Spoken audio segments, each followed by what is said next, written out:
can kill the pest. Chapter 4. Debt, a tool or a propaganda कर्ज। एक उपकरण या एक प्रचार करना।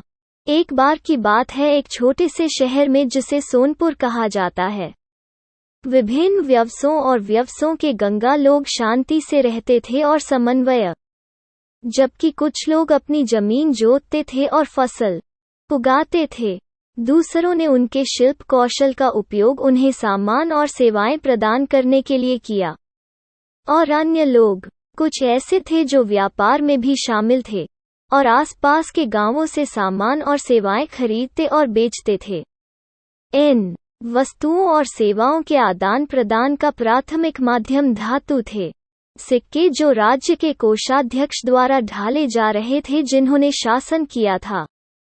शहर के ऊपर जैसे जैसे अर्थव्यवस्था समृद्ध हुई, शहर के निवासी चाहते थे अपने व्यवसाय का विस्तार करें, लेकिन उनके पास सीमित पूंजी थी और इसलिए वे अधिक सिक्कों की आवश्यकता थी।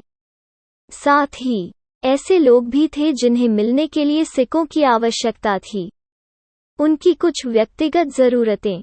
दूसरी ओर कई थे जिन लोगों के पास अतिरिक्त सिक्के थे और जो उन्हें उधार देना चाहते थे। उन लोगों को सिक्के दें जिन्हें उनकी आवश्यकता थी ताकि वे अधिक सिक्के कमा सकें। प्राकृतिक मांग और आपूर्ति की इस बाजार शक्ति ने लोगों को अधिशेष के साथ प्रेरित किया। सिक्के अपने सिक्कों को उन लोगों को उधार देने के लिए जिन्हें उनकी आवश्यकता थी, और प्रक्रिया कुछ समय तक जारी रहा। चूंकि कोई मानक संस्थान और मंच नहीं था, कई बार जिन लोगों को सिक्कों की आवश्यकता थी वे उन लोगों के हाथों के प्यादे थे जिनके पास था अधिशेष, और ऋणदाता ने इस उधार के नियम और शर्तों को तय किया। उधार लेन देन। शहर के मुखिया ने इसे देखा और फैसला किया एक संगठन स्थापित करने के लिए जो उन लोगों से सिक्के स्वीकार करेगा जो उनके पास अधिशेष था, और उन लोगों को सिक्के उधार देते थे जिन्हें उनकी आवश्यकता थी।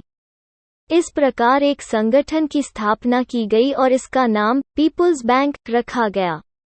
इस बैंक को चलाने के लिए मुख्य नियोजित लोग जो सभी कागजी काम और काम करेंगे, बैंक के उद्देश्य को पूरा करने की दिशा में लोगों से सिक्के स्वीकार करना और इन सिक्कों को जरूरतमंद लोगों को उधार देना, और इसके प्रशासनिक को पूरा करने के लिए खर्च बैंक ने उधार लेने वाले लोगों से थोड़ा अधिक ब्याज लिया और अपने सिक्कों को उधार देने वाले लोगों को कम ब्याज प्रदान किया।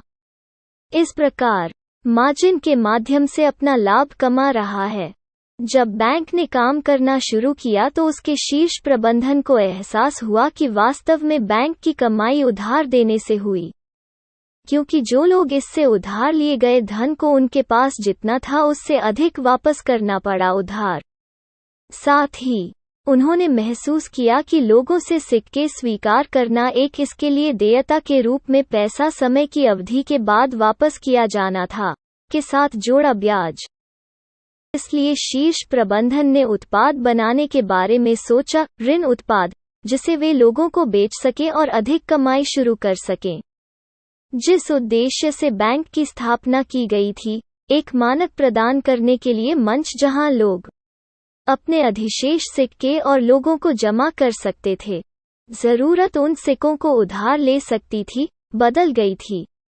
यह देखकर कि यह कमा सकता है, अपने प्रारंभिक उद्देश्य को पूरा करते हुए बैंक एक उद्यम बन गया, लाभ कमाने वाला संगठन, और बहुत जल्द इसका मुख्य उद्देश्य बन गया जितना हो सके कमाओ। और अपने नए उद्देश्य को पूरा करने के लिए बैंक लोगों को अपने ऋण उत्पाद बेचना शुरू कर दिया। एक दिन विजय, एक स्थानीय व्यापारी जो बैंक के पास से गुजर रहा था, बैंक के प्रमुख ठाकुर को अपने सहायक मोहन से बात करते हुए सुना। ठाकुर, तो मोहन, आप देखिए हम जनता से मिल पाए हैं। अपेक्षा, लोग हमारे पास अपने सिक्के जमा करने आ रहे हैं और हमारे पास है उन सिक्कों को उन लोगों को उधार देने में सक्षम है जिन्हें उनकी आवश्यकता है।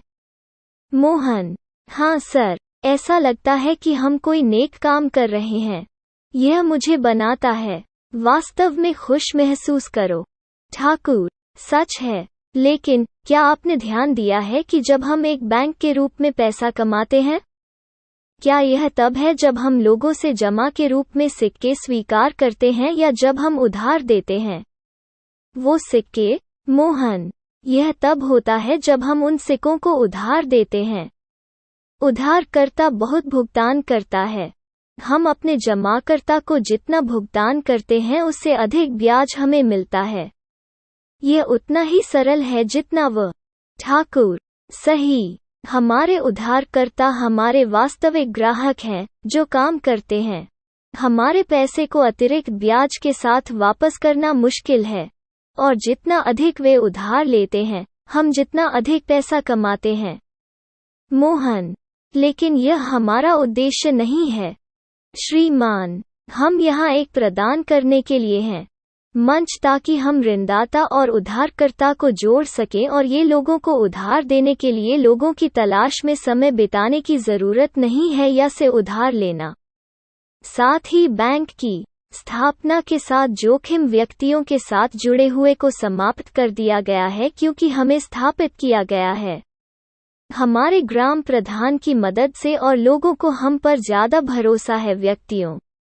ठाकुर, सच है, लेकिन हमारे घोषित उद्देश्य को पूरा करने के अलावा अगर हम कमाने और अधिक पैसा बनाने में सक्षम हैं, यह हमारे लिए एक जीत की स्थिति है। मोहन, लेकिन हम और पैसा कैसे कमाएंगे?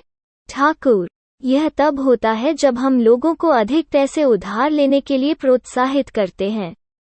हमसे जितना अधिक वे उधार लेंगे उतना अधिक ब्याज हम अर्जित करेंगे और हम और अमीर बनेंगे।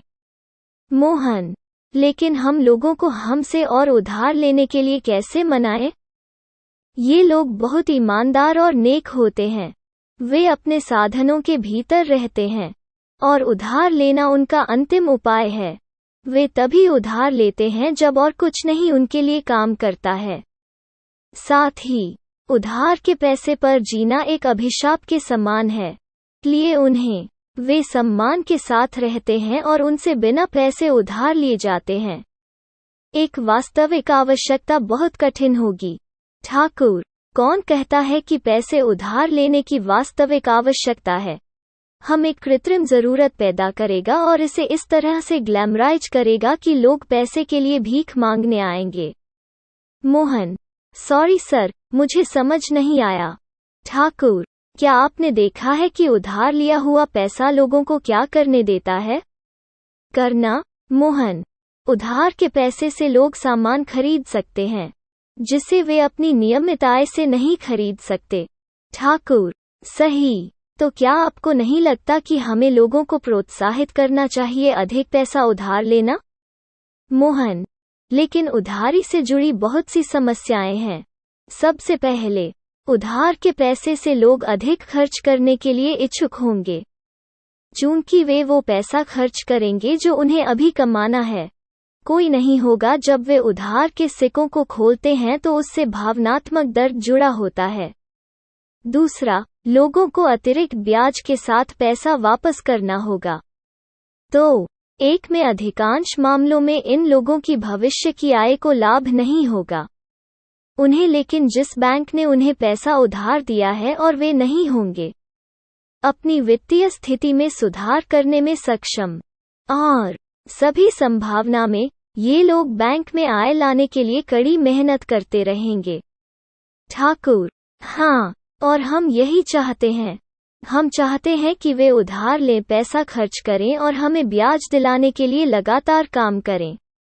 और यह है कैसे हम इस ऑफिस में बैठकर उन्हें पैसे उधार देकर अमीर बनेंगे। इस तरह से लोग आगे चलकर अमीर बनेंगे और हम होंगे अग्रदूत। पैसा उधार देने से लोग अमीर और कर्जदार बनेंगे, पैसा उन्हें गरीब रखेगा। मोहन, अगर उधार के पैसे से लोग गरीब रहते हैं तो वे क्यों करेंगे उधार? आखिरकार हमसे उधार लेने वाले बहुत से लोग शिक्षित हैं और उधार न लेने के लिए पर्याप्त होशियार होगा। ठाकुर, शायद तुम मानव मनोविज्ञान को नहीं समझते हो।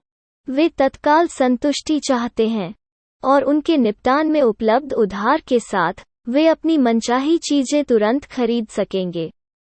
हालांकि यह हमेशा सबसे किफ़ायती काम नहीं हो सकता है, और हम जा रहे हैं इस कमजोरी का फायदा उठाएं। हम उन्हें कई प्रकार के ऋण प्रदान करेंगे ताकि कि वे हमसे अधिक उधार लेते हैं। हम उन्हें एक प्रदान करेंगे व्यापार ऋण जो हम कर रहे हैं।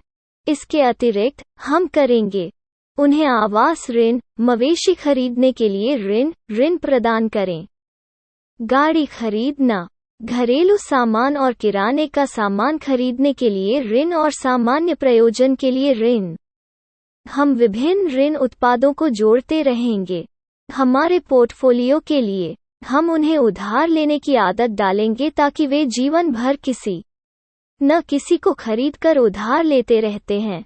हमारे पोर्टफोलियो से ऋण उत्पाद और बहुत जल्द अर्जित ब्याज के साथ इन उधारकर्ताओं से हमें जनता से जमा राशि की आवश्यकता नहीं हो सकती है।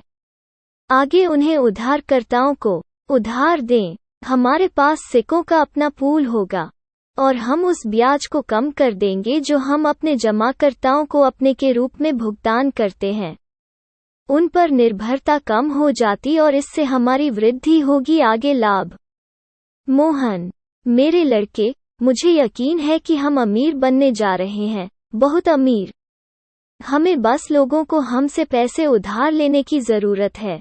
विजय के बीच बातचीत को सुनने और समझने के बाद ठाकुर और मोहन, उसने खरीदने के लिए दूसरे शहर जाने की अपनी योजना छोड़ दी, वह सामान जिसे वो खरीदना चाहता था, और इसके बजाय सीधे ठाकुर के पास गया और पूछा कि क्या बैंक में नौकरी का कोई अवसर है। इस समय बदल गया है लेकिन सिस्टम जारी है।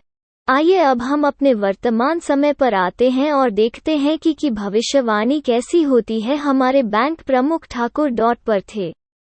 ठाकुर निश्चित रूप से आगे थे। उसका समय और वह सही था जब उसने कहा कि लोग तत्काल चाहते हैं संतुष्टि, इसे चाहना और तुरंत पाना मानव स्वभाव है, बिना किसी देरी के। लेकिन यह अपरिपक्वता का भी संकेत है। करने के लिए तैयार होने के नाते बेहतर परिणाम के लिए देर से आनंद लेना परिपक्वता का संकेत है, और यही हम हैं। जैसा कि समझदार और जिम्मेदार नागरिकों को करना चाहिए। हालांकि हमारी संस्कृति हमें अभी के लिए जीना सिखाता है, आध्यात्मिक में नहीं बल्कि भौतिक में विवेक। प्रसिद्ध मार्शमेलो टेस्ट लें। एक विलंबित अध्ययनों की एक श्रृंखला 1960 के दशक के अंत और 1970 के दशक की शुरुआत में मनोवैज्ञानिक वाल्टर के नेतृत्व में संतुष्टि मिशेल, तब स्टैनफोर्ड विश्वविद्यालय में प्रोफेसर थे। इन अध्ययनों में एक बच्चा तुरंत प्रदान किए गए एक छोटे से इनाम के बीच एक विकल्प की पेशकश की गई थी और 2 छोटे पुरस्कार, अर्थात एक बड़ा इनाम यदि वे थोड़े समय के लिए प्रतीक्षा करते हैं। लगभग 15 मिनट की अवधि, जिसके दौरान परीक्षक कमरे से बाहर चला गया और फिर लौट आया। इनाम कभी-कभी मार्शमेलो था, लेकिन अक्सर एक कुकी या एक प्रेट्सेल। अनुवर्ती अध्ययनों में शोधकर्ताओं ने पाया कि जो बच्चे पसंदीदा पुरस्कारों के लिए अधिक समय तक प्रतीक्षा करने में सक्षम थे, अपने स्कूल के वर्षों बाद में स्वस्थ और अधिक सफल। लेकिन इसे पाने की हमारी वर्तमान दौड़ में हम अक्सर भूल जाते हैं विलंबित सुख का लाभ, और हम तत्काल संतुष्टि चाहते हैं, भले ही हम इसे हासिल करने के लिए हमारे पास अपना साधन नहीं है। मुझे वो कार चाहिए और मुझे मिल सकती है तुरंत।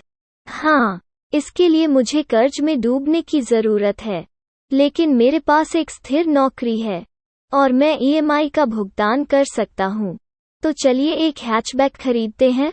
नहीं, चलो चलते हैं सेडान या एसयूवी। हाँ, ईएमआई अधिक होगी और हमें खिंचाव करना होगा अपने आप को थोड़ा, लेकिन हम इसे प्रबंधित कर सकते हैं। एक बार जब मैं अपने कार्यालय के सहयोगियों के साथ चर्चा कर रहा था घर खरीदने के बारे में दोपहर के भोजन का समय, एक सहयोगी जो सक्रिय रूप से था बेंगलुरु में एक अपार्टमेंट की तलाश में, मुझे बताया कि उसे एक अच्छा मिला है 2 BHK अपार्टमेंट और जल्द ही बुक करने के लिए डाउन पेमेंट करना होगा। यह तो मैंने उससे पूछा कि वो इसे कैसे वित्तपोषित करेगा। उन्होंने जवाब दिया कि अपार्टमेंट की कीमत करीब 90 लाख रुपए थी। उन्होंने 20 लाख रुपए बचाए थे और इसका उपयोग आंशिक भुगतान और शेष राशि के लिए करेगा। 70 लाख रुपए का वो एक बैंक ऋण का लाभ उठाएगा।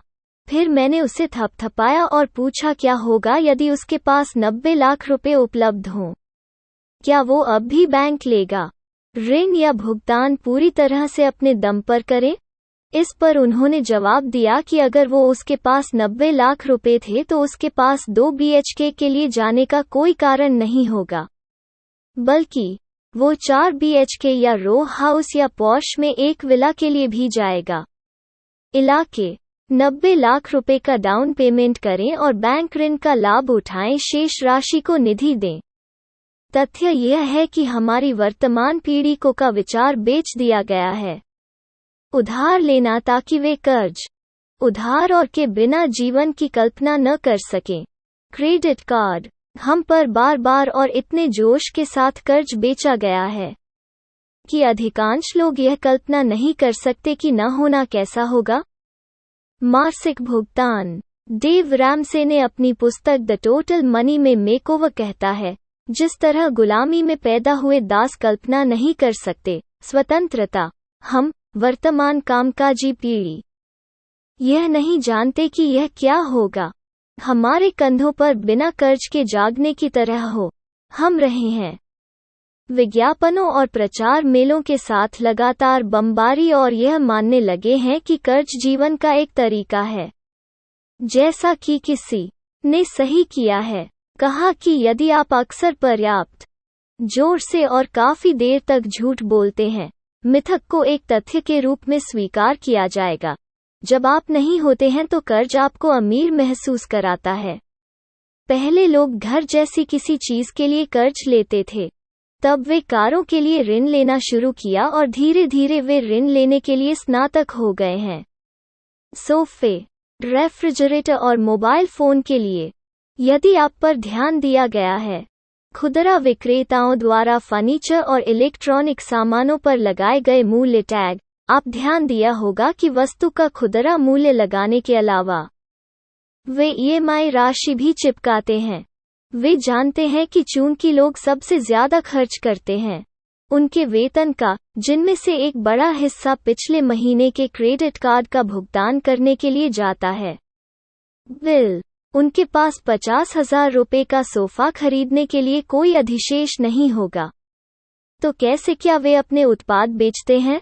वे अपने ग्राहक के लिए इंतजार नहीं कर सकते उसके निपटान में 50,000 रुपए का अधिशेष, क्योंकि ग्राहक कभी भी बचत नहीं कर सकता है एक सोफा खरीदने के लिए इतनी राशि। तो आखिर वे करते क्या हैं?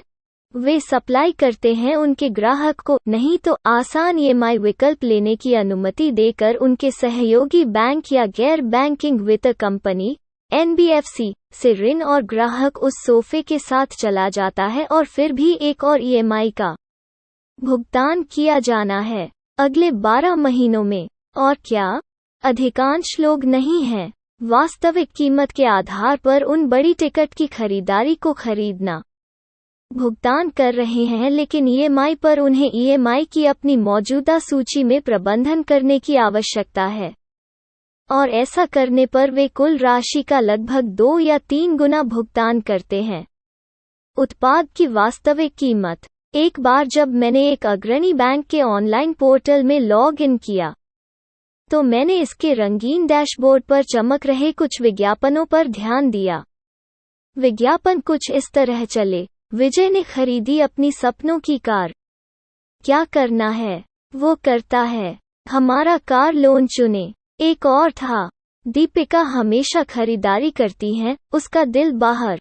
वो करो जो वो करती है, हमारे क्रेडिट कार्ड चुने। और दूसरा था, अमित ने अपने माता पिता के साथ विदेश में छुट्टियां मनाई। वो करो जो वो करता है, हमारे व्यक्तिगत ऋण चुने। चमकते विज्ञापनों की उस श्रृंखला में मैंने कभी नहीं देखा कुछ इस तरह। अभिषेक हमेशा अपनी जनता में 1.50 लाख रुपए निवेश करता है। प्रोविडेंट फंड PPF अकाउंट साल की शुरुआत में ही होता है। क्या करना है वो करता है। पीपीएफ में निवेश। सवाल यह है कि वे ऐसे विज्ञापन क्यों दिखाएंगे? बैंक अपने और अपने शेयरधारकों के लिए पैसा बनाने के लिए है और यह कर सकता है। लोगों को कर्ज बेचकर ही करें। बैंक इतना पैसा नहीं कमाते जब आप उनके साथ सही टूल में बचत और निवेश करते हैं, लेकिन वे करते हैं जब आप उनके ऋण उत्पाद खरीदते हैं और अपना खर्च करते हैं तो बहुत पैसा कमाते हैं। पैसे। याद रखें, बैंक न केवल ब्याज अर्जित करके पैसा कमाते हैं।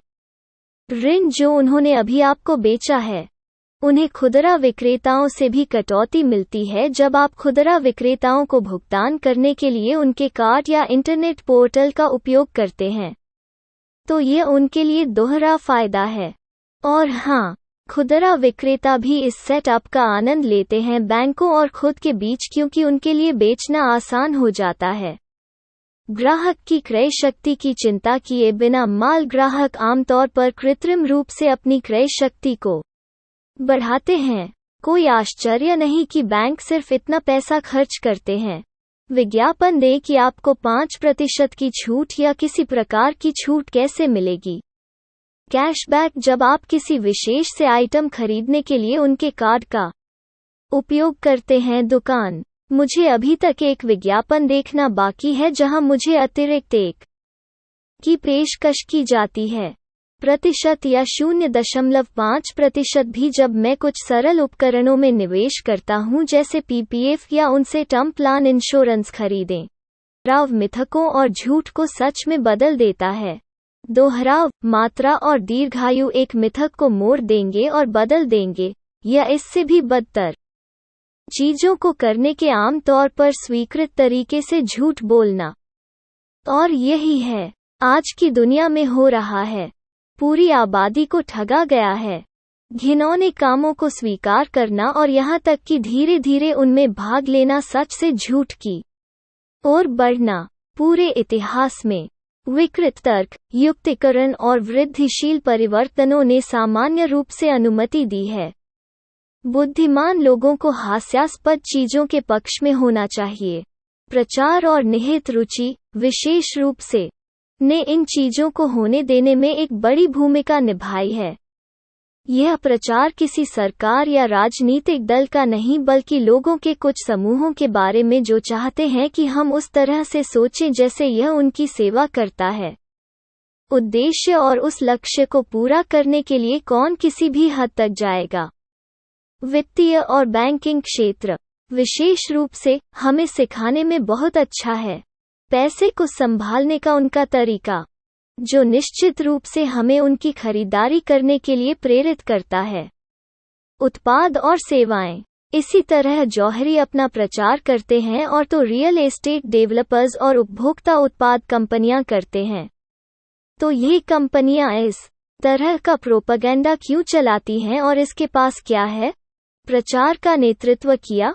पहले प्रश्न का उत्तर इस तथ्य में निहित है कि ये सभी बैंकों और वित्तीय संस्थानों सहित कंपनियां उद्यम सेट हैं, अपने शेयरधारकों के लिए पैसा बनाने के लक्ष्य के साथ। मैं नहीं कह रहा हूं कि यह एक बुरा या एक भयावह लक्ष्य है। वास्तव में यह एक नेक लक्ष्य है और इसी तरह हर संगठन चलता है और इसी तरह हमारी अर्थव्यवस्था समृद्ध होती है। लेकिन जब यह आपके पैसे की बात है, आपको इस बारे में बहुत खास होना चाहिए कि क्या है इससे हो रहा है। आपको समझना चाहिए कि ये सभी संस्थान नहीं हैं एक सामाजिक कारण के लिए स्थापित, आप जैसे लोगों को पैसा कमाने में मदद करने के लिए, लेकिन वे अपने लिए लाभ कमाने के लिए स्थापित किए गए हैं। वे मदद करने के लिए नहीं हैं। आप अपना धन बढ़ाते हैं लेकिन अपना बढ़ाने के लिए, और उनका मुख्य लक्ष्य आपको अपने सपने को साकार करने में मदद करने के लिए नहीं, बल्कि उनके सपने को साकार करने में मदद करना है। इलियट के रूप में हाईटॉवर के संस्थापक और सीईओ वीसब्लथ कहते हैं, वित्तीय सेवा प्रणाली में एक अंतर्निहित संघर्ष है। सबसे बड़ा वित्तीय संस्थाएं अपने लिए लाभ कमाने के लिए स्थापित की जाती हैं, अपने ग्राहकों के लिए नहीं। निवेशक सोच सकते हैं, कि वे उच्च गुणवत्ता, निष्पक्ष सलाह के लिए शुल्क का भुगतान कर रहे हैं। इसके बजाय, वे सभी बहुत बार होते हैं, उपयुक्त निवेश उत्पादों का एक छोटा सा नमूना पेश किए जाने के विशेषाधिकार के लिए भुगतान करना और सेवाएं जो फर्म की निचली रेखा में सुधार के साथ लगातार संघर्ष में हैं। सच है, उनकी सेवा के हिस्से के रूप में बैंक उन लोगों की मदद करते हैं जिन्हें वास्तविक जरूरत है, जैसे किसान हो या छोटा व्यवसाय, लेकिन वास्तव में उन्हें पसंद नहीं होता। उन्हें प्राथमिकता के तहत उन्हें उधार देने के लिए मजबूर किया जाता है। बहुत कम ब्याज दर पर आरबीआई द्वारा अनिवार्य सेक्टर लैंडिंग, शहरी या अर्ध शहरी लोगों से वे सामान्य रूप से जितना शुल्क लेते हैं उससे कहीं अधिक केंद्र, लेकिन फिर एक विकल्प दिया।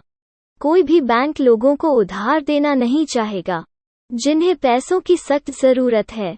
वे उन्हें ही उधार देंगे जिनसे वे पैसा कमाने की उम्मीद करते हैं। और कौन है वो लोग? वे सभी ठेठ वेतनभोगी मध्यम वर्ग के लोग। वे आपके और मेरे जैसे लोग हैं। इस आपने कभी किसी बैंक को युवाओं को बेचते और सलाह देते नहीं देखा होगा। पेशेवर जो पीपीएफ खाता खोलने या जाने के लिए कार्यबल में शामिल हो रहे हैं, टर्म इंश्योरेंस के लिए, जो वास्तव में उनके लिए लंबी अवधि में फायदेमंद होगा, क्योंकि बैंक उन पर ज्यादा पैसा नहीं कमाते हैं। लेकिन आप देखेंगे वेतन खोलने के लिए आने पर सभी बैंक क्रेडिट कार्ड बेच रहे हैं। इन युवा पुरुषों और महिलाओं के लिए खाता, जैसा कि वे जानते हैं कि यह उधार में है, कि वे पैसा कमाते हैं, इसलिए वे क्रेडिट कार्ड की पेशकश करते हैं और ऐसा प्रतीत करते हैं जैसे कि यह कुछ है अनन्य जब वे उन्हें बताते हैं कि यह मुफ्त में प्रदान किया जा रहा है, क्योंकि नए जमाने की संभ्रांत भीड़ में शामिल हो रहे हैं ये युवक और युवतियां काम करने वाले पेशेवर। इस तरह वे एक पत्थर से दो पक्षियों को मार देते हैं। सबसे पहले, वे अपने ऋण उत्पाद क्रेडिट कार्ड बेचते हैं। दूसरा, वे बनाते हैं। इन युवा पेशेवरों को कार्ड का सही इस्तेमाल करने की आदत होती है। उनके वेतन चेक का पहला दिन, ताकि जीवन भर ये लोग इन बैंकों और क्रेडिट कार्ड के लिए पैसा बनाने के लिए काम करता रहेगा कंपनियां। उन्हें युवा पकड़ें, उन्हें अपने उत्पाद के प्रति वफादार बनाएं, उन्हें एक यह महसूस करना कि वे उस प्लास्टिक को पकड़े हुए एक संभ्रांत भीड़ का हिस्सा हैं और हो आराम से।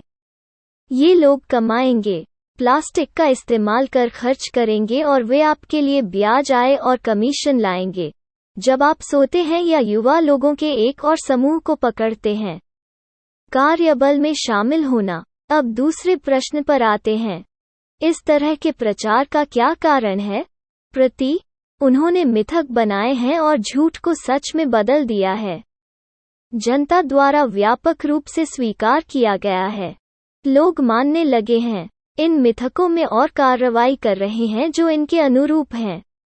मिथक यह सोचते हैं कि यह सामान्य है और सबसे चतुर काम है, और यदि तुम उन्हें उन मिथकों के खिलाफ कुछ भी सलाह दें, फिर लंबे समय के लिए तैयार रहें। और गर्मागरम बहस, क्या स्वीकृति प्राप्त करना बुद्धिमानी है? हमेशा नहीं। समूह का हिस्सा बनना मानवीय प्रवृत्ति है।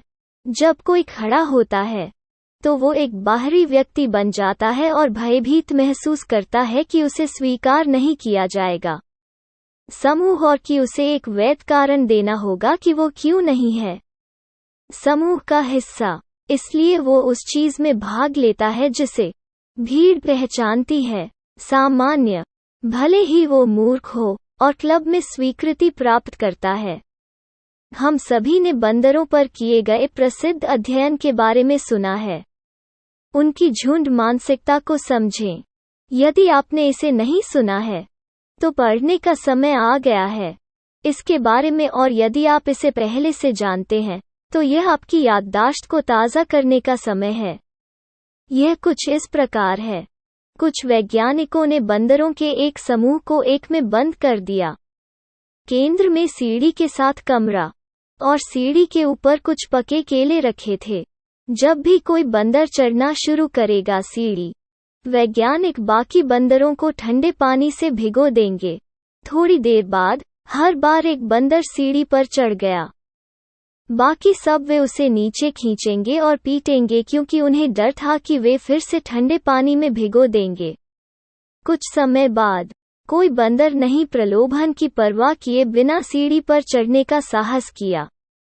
तब वैज्ञानिक बंदरों में से एक को एक नए बंदर के साथ बदलने का फैसला किया जो नहीं जानता था प्रणाली। इस नए बंदर ने सबसे पहला काम सीढ़ी पर चढ़ना किया। तुरंत ही अन्य बंदरों ने उसकी पिटाई कर दी और कई मार के बाद इस नए सदस्य ने सीढ़ी पर चढ़ना नहीं सीखा। भले ही उसने कभी नहीं सीखा, समझ गया क्यों। अब मूल समूह का एक और बंदर था बदल दिया और वही हुआ। यहाँ तक पहला नया बंदर भी दूसरे को हराकर भाग लिया। एक के बाद एक हर बंदर था बदल दिया गया और दृश्य तब तक दोहराया गया जब तक कि कोई बंदर नहीं बचा था। वो कमरा जिसने पहले ठंडे पानी के स्प्रे का अनुभव किया था। फिर भी इनमें से कोई नहीं। नए बंदरों को ऊपर चढ़ने की अनुमति दी गई। दूसरे बंदर खींचते रहे वे नीचे। कमरे में एक भी बंदर नहीं जानता था, लेकिन कोई नहीं जानता था। केले प्राप्त करने की अनुमति दी। हम बंदर नहीं हैं, लेकिन कभी-कभी हम ऐसा व्यवहार प्रदर्शित करते हैं जो लगता है बल्कि बंदर जैसा। हमें यह भी याद नहीं है कि क्यों। हम बस इतना जानते हैं, कर्ज जीवन का एक हिस्सा है और पैसे के खेल में जीतने के लिए इसकी जरूरत होती है। इन कंपनियों और बैंकों द्वारा लोकप्रिय बनाए गए मिथकों में भाग लें और विशेष रूप से वित्तीय संस्थान और हम के सिद्धांतों को बोलना सीखते हैं। काल्पनिक। जैसे जैसे साल बीतते हैं और जैसे जैसे हम इसमें अधिक पैसा और समय लगाते हैं। मिथक। हम महान शिष्य बन जाते हैं और मिथक के बिंदुओं का प्रचार कर सकते हैं। बड़े चाव से हम मिथक पर ऐसे विशेषज्ञ बन जाते हैं कि हम कर सकते हैं दूसरों को झूठ में शामिल होने के लिए राजी करना। क्या आपने पूरा भुगतान कर दिया खुद और उस पुराने मॉडल की हैचबैक खरीदी? तुम सच में बूढ़े हो। गड़ा हुआ। आप बैंक से ऋण ले सकते थे, इसे अपने पैसे के साथ जोड़ सकते थे और अपने आप को वो बिल्कुल नई पालकी मिल गई। यह बहुत अच्छा लग रहा है और यही है हर कोई जो अपने जीवन में अच्छा कर रहा है वो गाड़ी चला रहा है। सौभाग्य से मैं उस झूठ में कभी शामिल नहीं हुआ क्योंकि मैंने इसके बारे में सबक सीखा था। नेपोलियन हिल और डॉक्टर जैसे लोगों से धन और व्यक्तिगत वित्त मेरे करियर की शुरुआत में थॉमस स्टेनली और एक बैंकर के रूप में काम करने से मुझे मदद मिली। इन अवधारणाओं को जमीनी स्तर पर समझें।